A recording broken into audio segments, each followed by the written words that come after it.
एक घने जंगल के बीचों बीच सभी जानवर खुशी खुशी रहते थे। पर एक दिन जंगल में एक बड़ा संकट आया। एक खतरनाक शिकारी ने जंगल में प्रवेश किया। उस शिकारी का नाम था शिकारी श्याम।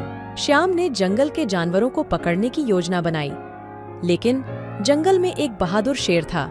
उसका नाम था शेरू। शेरू ने सभी जानवरों को इकट्ठा किया और एक सभा बुलाई। उसने कहा, हमें एकजुट होकर इस संकट का सामना करना होगा। सभी जानवर उसकी बातों से सहमत हुए। अब समय था योजना बनाने का। शेरू ने एक चतुर योजना बनाई। उसने बताया, हमें शिकारी को भ्रमित करना होगा। वहां एक चालाक लोमड़ी भी थी, जिसका नाम था लोमी। लोमी ने शेरू की योजना में कुछ सुधार किए। उसने कहा, हम सब मिलकर शिकारी को फंसाएंगे। योजना के अनुसार सभी जानवर अपने अपने स्थानों पर चले गए। शेरू ने अपने स्थान से एक जोरदार गर्जना की। शिकारी श्याम ने गर्जना सुनी और उसकी ओर बढ़ चला। वह जैसे ही उस स्थान पर पहुंचा, वहां शेरू गायब था। शिकारी ने इधर उधर देखा, लेकिन शेरू नहीं मिला। तभी पेड़ों के पीछे से लोमी ने अपनी चाल चली। उसने शिकारी को दूसरी दिशा में दौड़ा दिया। शिकारी अब पूरी तरह से भ्रमित हो चुका था। अब समय था अंतिम चाल का।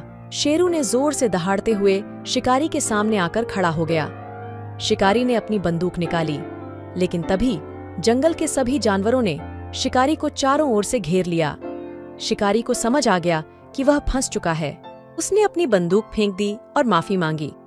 शेरू ने उसे चेतावनी दी, इस बार छोड़ रहे हैं, फिर कभी जंगल में कदम मत रखना। शिकारी ने वादा किया और भाग गया। जंगल में शांति फिर से लौट आई। सभी जानवरों ने मिलकर शेरू की बहादुरी का जश्न मनाया। लोमी और शेरू जंगल के हीरो बन गए। उस दिन से सभी जानवर एकजुट और सुरक्षित महसूस करने लगे। जंगल में फिर से हंसी खुशी का माहौल बन गया।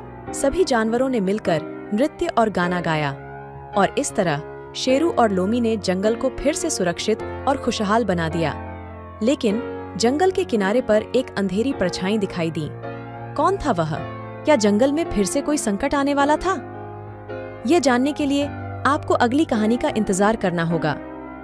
और इस तरह जंगल के हीरो ने एक बार फिर अपनी बहादुरी साबित की। Thanks for watching. Please like and subscribe my channel for more moral magical stories.